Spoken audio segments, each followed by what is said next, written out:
Bapak, Ibu, saudara-saudari, adik-adik kaum muda yang terkasih, jumpa lagi dengan saya, Pastor Jack. Saya kembali menemani Anda dengan permenungan-permenungan yang sangat sederhana. Semoga permenungan yang saya bawakan membantu Anda dan saya untuk semakin mendekatkan diri kita dengan Tuhan.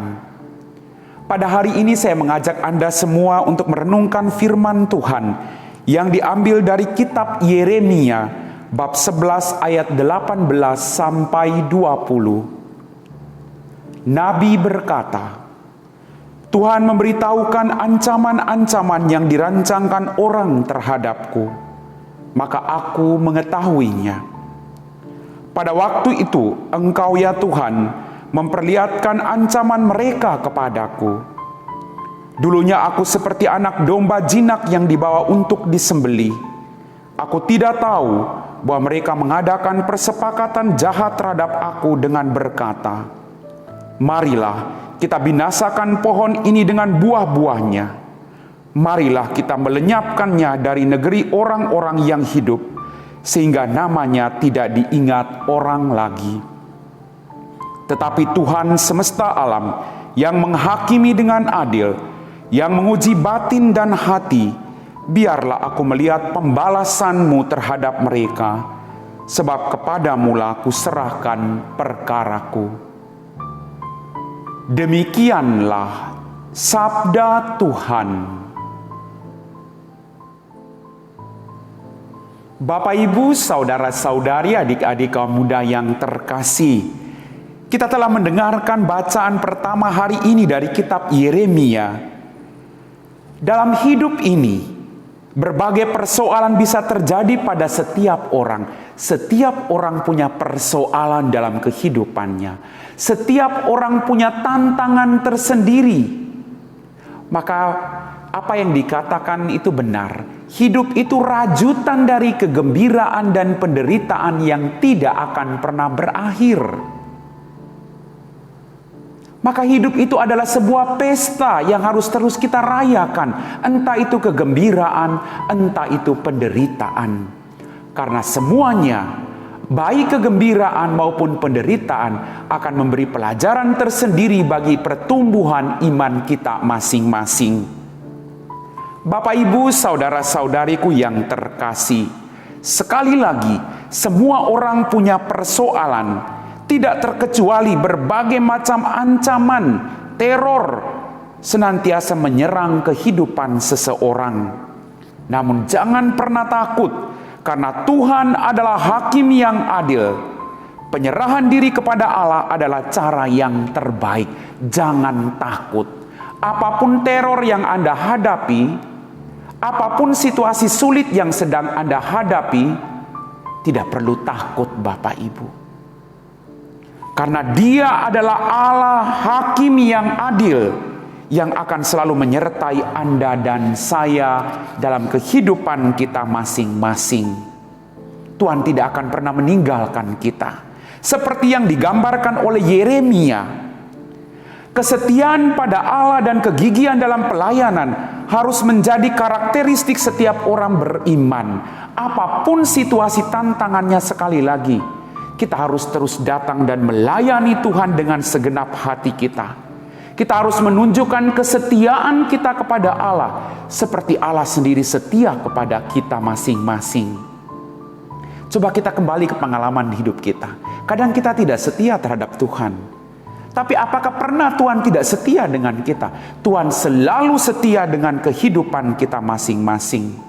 Maka ketaatan dan kesetiaan Yeremia yang kita dengar dalam bacaan Injil hari ini membuat Allah melindunginya dari ancaman orang-orang yang ingin membunuhnya. Kesetiaan dan ketaatan Yeremia. Kita juga harus belajar menjadi pribadi-pribadi yang setia. Orang yang setia itu pasti dia akan berjuang untuk jujur dengan dirinya sendiri. Dia akan setia melakukan hal-hal yang kecil dengan cinta yang besar. Dia akan bertanggung jawab dengan apapun yang Tuhan percayakan kepadanya. Seperti yang dilakukan oleh Yeremia. Karena percaya bahwa apapun tantangan di depan, apapun tantangan di samping kiri dan kanan atau di belakang kita, Dia adalah Allah Hakim yang adil yang akan selalu menyertai Anda. Mungkin perbuatan baik Anda tidak disukai atau tidak disenangi oleh orang lain. Mungkin teguran-teguran Anda membuat orang lain terluka dan ingin membalas dendam terhadap dirimu. Tapi ingat baik-baik, Allah akan melindungi engkau selama engkau melakukan dan mengatakan kebenaran dalam kehidupanmu. Bapak, Ibu, saudara-saudariku yang terkasih, seperti dalam bacaan Injil juga, orang-orang melihat Yesus selalu berniat jahat terhadap dia karena kebaikan yang Yesus lakukan. Lalu orang merasa tersaingi. Lalu orang berjuang atau berniat untuk melakukan kejahatan terhadap Yesus. Bahkan mereka mau membunuh Yesus karena perbuatan baik yang dilakukan oleh Yesus. Dalam Injil kita selalu mendengar Yesus selalu melakukan perbuatan-perbuatan baik. Dia menentang segala kejahatan. Karena perbuatan itulah, maka Yesus mau dihukum mati oleh banyak orang pada zamannya. Bapak, Ibu, saudara-saudariku yang terkasih, sekali lagi, Tuhan selalu melindungi Anda dan saya, maka jangan takut. Dia Allah yang adil, Dia Hakim yang adil, maka teruslah berbuat baik dalam kehidupanmu. Maka kebaikan demi kebaikan akan menyertai hidupmu, sekalipun tantangan selalu ada dalam kehidupanmu untuk melayani Tuhan. Kita sudah memasuki akhir dari masa Prapaskah yang keempat. Bagaimana dengan perjuangan kita mengalahkan segala dosa-dosa kita?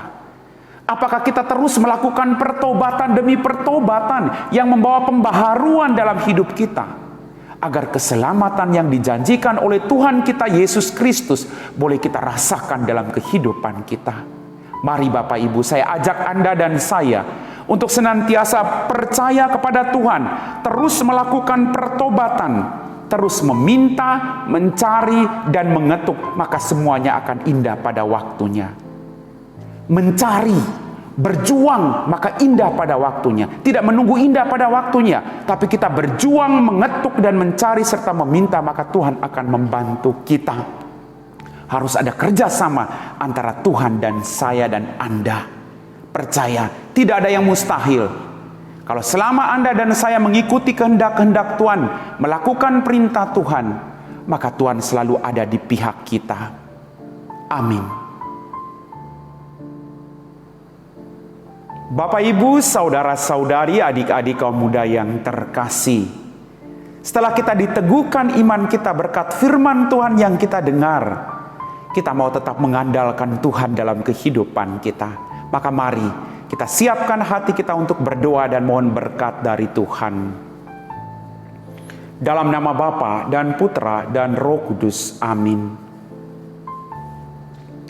Ya Tuhan Yesus Kristus, penebus umat manusia, tambahkanlah selalu iman, harapan, dan kasih kepada kami. Semoga kami tidak mudah menghakimi orang lain, terlebih kepada mereka yang telah bersalah, yang telah menyakiti kami, serta mengecewakan kami. Namun, kami selalu mempercayakan hidup mereka dan kami semua ke dalam kerahiman dan keadilan-Mu sendiri. Kami percaya Engkau adalah Hakim yang adil bagi kami.